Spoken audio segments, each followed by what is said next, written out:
Something strange yet inevitable is happening right now. All over the world, as if by an invisible signal, men are beginning to see the same patterns, recognizing repeating scenarios, noticing glaring contradictions that, just yesterday, they preferred to keep silent about. This is not a conspiracy, nor is it mass resentment. It feels like a collective epiphany in real time, a quiet avalanche of realization covering cities and countries. But the essence of this awakening is not anger or hatred. Its source is clarity. Clarity regarding what modern dating and relationship culture has actually turned into in practice. Clarity about double standards that sound beautiful in theory but crumble when they collide with reality. Clarity about expectations that, like a magical one-way mirror, somehow only work in one direction. This conversation is no longer whispered in the corridors. It is coming out into the light in comments, in podcasts, in honest dialogues between friends. It is gaining volume because ignoring what has become obvious is simply no longer possible. Facts, like water, are wearing away the stone of old illusions. And this quiet but relentless conversation is changing everything. It is rewriting the rules, breaking templates, and, most importantly, returning to men the right to their own perspective and their own choice. Allow me to guide you along this path of clarity that is now opening up to thousands of men, a path from confusion to understanding, from following other people's scripts to consciously building their own authentic story. The first thing men notice is how some women demand standards they do not meet themselves. She wants a man with a six-figure income while she is unemployed. She demands absolute fidelity while keeping backup options. She expects emotional maturity but throws tantrums herself. She demands perfection, offering only her presence in return. They view their very existence as the greatest gift, for which a man is obligated to pay a daily tribute.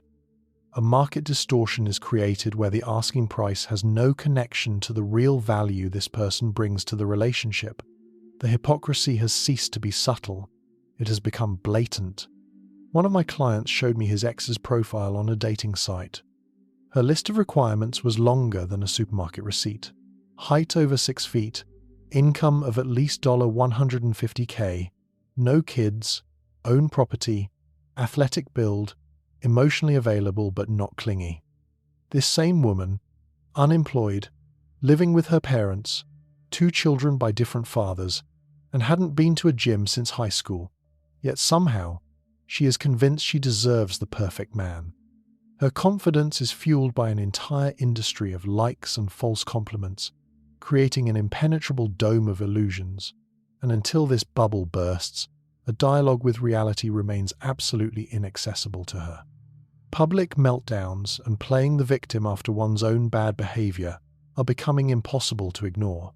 Some women can cheat, get caught, and somehow portray themselves as the victim.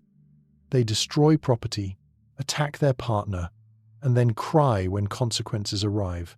They create chaos, document it, post it online, and wait for sympathy. Instead of looking in the mirror, they look at a screen seeking validation, turning their personal failures into content for public consumption.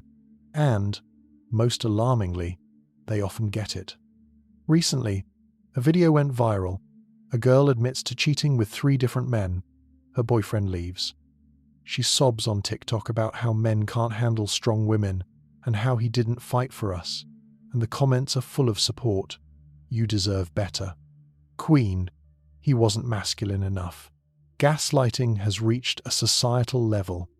An ecosystem of blind support encourages a complete detachment from reality, where feelings are placed above facts every single time. The obsession with fame and the willingness to destroy a relationship for a drop of attention have acquired the character of an epidemic. Some are ready to cross out a 5-year relationship just because a semi-famous rapper liked their photo on social media.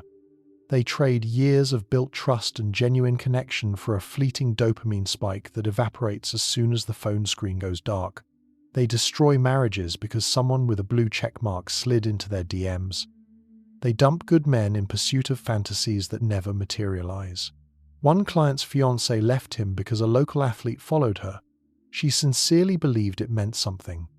She broke off the engagement, chased a guy who followed literally thousands of women, was used and dumped within a week, and then tried to come back. This is a modern tragedy, sacrificing a partner who would do anything for you, for a stranger who doesn't even know you exist. The level of self-deception required to consider a like a sign of love is simply staggering. Blaming partners for emotional problems they created themselves is exhausting. She is unhappy, therefore, it is his fault. She is anxious, he is not doing enough. She is bored, he is not interesting enough. The possibility that her unhappiness comes from within, that her problems are self-created, is never considered. It turns into a game where the rules change daily, and the only guaranteed result for the man is exhaustion and a sense of inadequacy. I see this constantly. Women who are chronically unsatisfied. Whatever the partner does, he plans dates, not creative enough.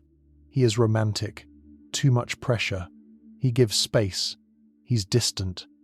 He is attentive, he's clingy. The problem isn't him. The problem is that some people need chaos to feel alive. He runs in a hamster wheel of expectations, trying to fill an emotional void that has no bottom, while she stands by with a scorecard where the numbers never add up in his favor. Manipulations to avoid responsibility have reached a professional level. Some could give masterclasses on distorting reality. They rewrite history on the fly. That scandal where she smashed dishes? He made me feel unsafe. That time she emptied the bank account? Financial abuse on his part. Cheating? Emotional neglect drove me to it.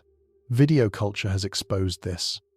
Men are now recording arguments to defend themselves, and these recordings show a striking picture: a calm man being screamed at, accused of raising his voice.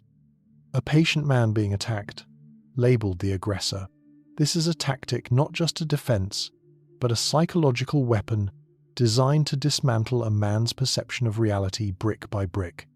He begins to doubt his own sanity, wondering if he really is the monster she describes, even when the facts literally scream the opposite.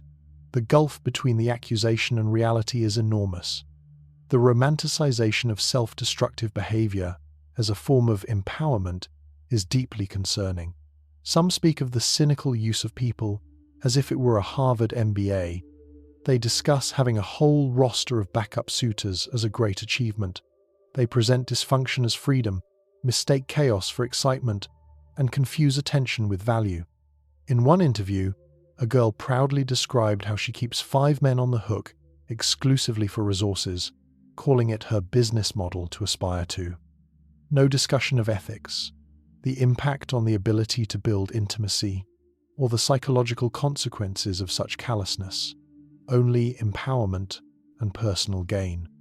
They turn human relationships into a market scheme, convinced that the ability to take without giving anything in return is a sign of high intelligence. But emotional deafness is not a superpower, and the habit of treating people as disposable tools today inevitably leads to total loneliness tomorrow, which no amount of gifts can silence. The normalization of this is surreal. Concealing or lying about past partners has become standard practice. The number doesn't matter, yet the truth about it is never told.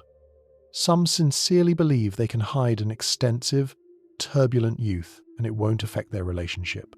But the truth has a way of surfacing, and when it does, the foundation crumbles. An acquaintance married a woman who said she had been with 3 men. 2 years later at a party, a drunk friend mentioned her wild years when guys changed weekly. It turned out the number was closer to 20. It's not about the number, but about the lie. How can you trust a person after such a level of deception? It's not just about the past, but about a cold, calculated decision to build a marriage on a fictional image, depriving the partner of the right to an informed choice. When the mask finally falls, the betrayal wounds deeper than any numbers, forcing the man to wonder if any part of their life together was real. Disrespect for men's health, pain, and suffering is something men have finally recognized as unacceptable. Some partners write off physical pain as man flu, minimize emotional struggle as weakness, and ridicule seeking help as fragility. Male suffering has become a punchline. This is a double standard that creates dangerous isolation. Men start hiding even life-threatening symptoms just to avoid becoming a target for mockery. I heard about a man with a kidney stone. Anyone who knows understands this is hellish pain. His wife rolled her eyes, called him dramatic, and refused to drive him to the hospital. He had to call a taxi, literally fainting from pain. If the roles were reversed and a man laughed at a woman's pain, he would be instantly branded a monster, but in reverse, it is somehow considered normal. Later, she wrote a post on social media about what babies men are when they get sick. He filed for divorce right from his hospital bed. This is a fundamental failure of empathy, turning a partner from a living human being into a utilitarian object, valuable only as long as he functions flawlessly. The normalization of toxic behavior through external excuses is everywhere. I'm a Scorpio. I can't help being jealous. Mercury is in retrograde. That's why I cheated. I have anxiety, so my abuse is understandable.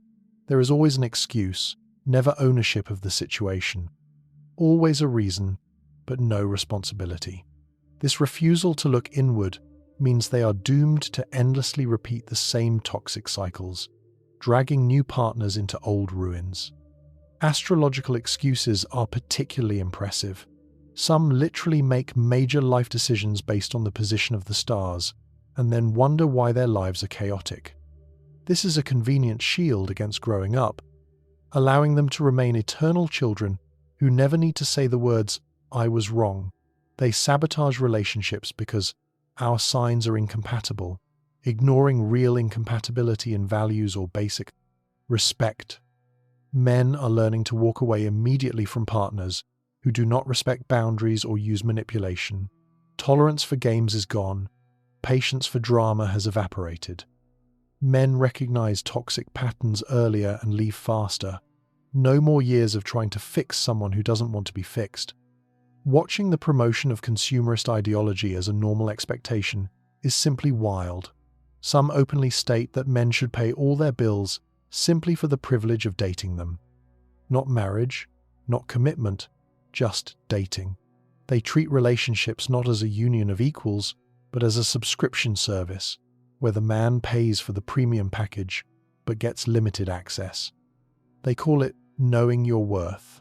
There are literally courses teaching how to extract maximum resources from men with minimum return. Such a mercantile approach kills romance before it can even be born, turning every dinner into a tense business negotiation, and then they wonder why men are becoming stingier with resources. Men realize that a wallet cannot buy genuine affection, and they are closing their accounts to preserve their own dignity. Reckless behavior presented as harmless fun, especially during college years, creates long-term consequences. Some young women brag about casual hookups, recorded and posted online, not realizing that the internet remembers everything.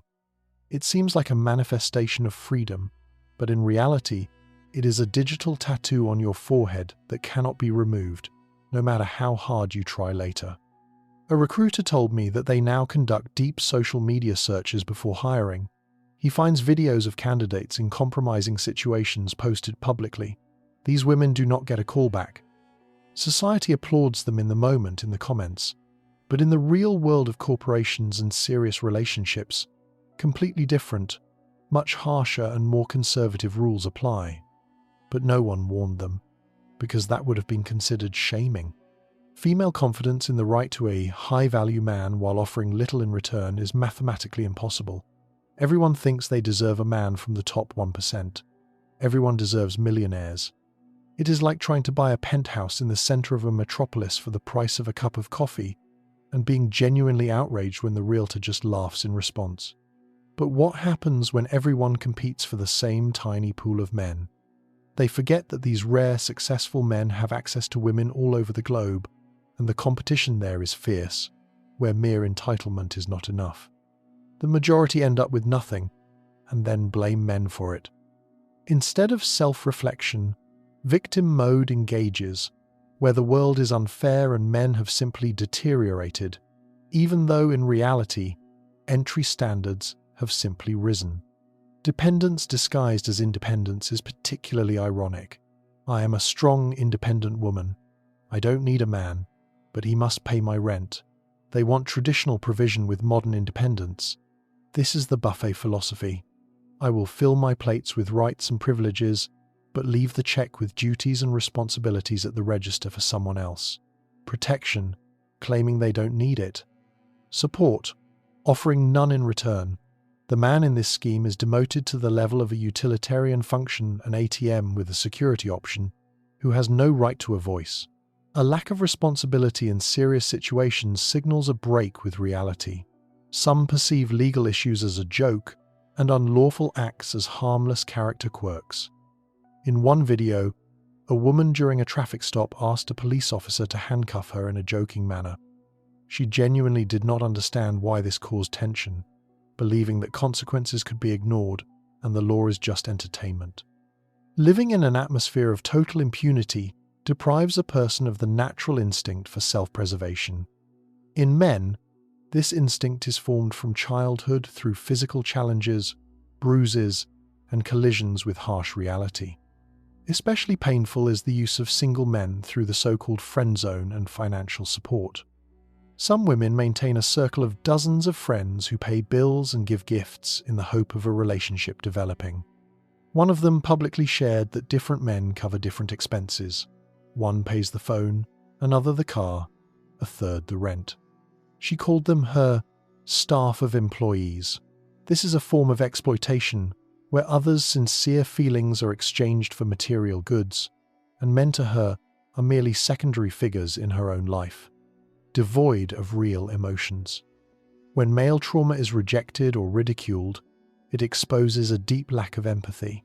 A man talks about being used, and some laugh. A man speaks of abuse, and it is minimized. Double standards are so normalized that pointing them out is considered misogyny. Society has been telling men for years, be open, don't keep it all inside. But as soon as the armor is removed, this vulnerability instantly turns into a target for mockery. In one podcast, a man shared how his wife took everything in the divorce after her own infidelity. The host laughed and said he must have been at fault himself. This laughter is the sound of a systemic failure, in which men are denied the basic right to human emotions and compassion, turning their pain into entertainment content. Imagine if the roles were reversed. Cancellation would be instantaneous. Destruction of relationships through perfectionism and constant criticism pushes men away en masse. Some partners pick at everything: how he loads the dishwasher, how he dresses, how he breathes. No effort is appreciated. The home, which should be a fortress and a place of strength, turns into an endless courtroom where the man sits eternally on the defendant's bench without the right to an attorney. One client's wife literally kept a table of his mistakes in Excel, forgot to put the toilet seat down recorded, 10 minutes late documented. He lived in constant tension, understanding that any action of his would be used against him, and the score in this game would never be in his favor. He presented divorce papers as proof that he had had enough of this madness. Men are waking up and realizing a simple truth. They deserve better than what is being offered to them. Better than criticism masters love. Better than exploitation masters dating. They realize that being a reliable partner and provider does not mean being a disenfranchised resource whose opinion is ignored. The future belongs to those who build authentic partnerships, who offer genuine respect and real reciprocity. The market is correcting, and those who do not adapt will be left behind. This is not a rebellion for the sake of rebellion. It is a quiet but firm return to self-respect, where boundaries are clearly drawn and not subject to negotiation. Men watching this need to understand. Your standards matter. Your peace of mind is priceless. Do not sacrifice it for someone who would not do the same for you. The realization is happening right now. Men are choosing solitude not because they cannot find a partner, but because they choose peace over drama. This is not bitterness. This is education. This is a warning to others. And the final message is this: if a relationship does not bring peace, does not build you up, but destroys you, Solitude is a worthy and honorable choice. Your happiness matters. Do not let society shame you for protecting yourself. If you feel these topics resonate with you, and you want to understand the real psychology of relationships deeper without sweet lies and illusions, be sure to subscribe to the Psycheria channel. Here we break down what others prefer to stay silent about and help you take back control of your life.